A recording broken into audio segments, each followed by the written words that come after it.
Si Lolong. Ayan. Ito tayo. Ayan siya kalaki.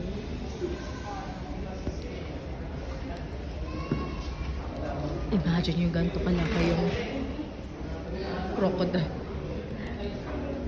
Ayan siya, oh. Tinaxiderm to. So, gaano katagal to bago nila natatapos. Laki, no? Ooh. Ooh. So, kung may ganito tayo kalaking buhaya, tingin ko meron pa out there na hindi pa lang nadidiscover. And it's quite amazing and scary at the same time. Ayan siya sa mas malapitan. Ooh.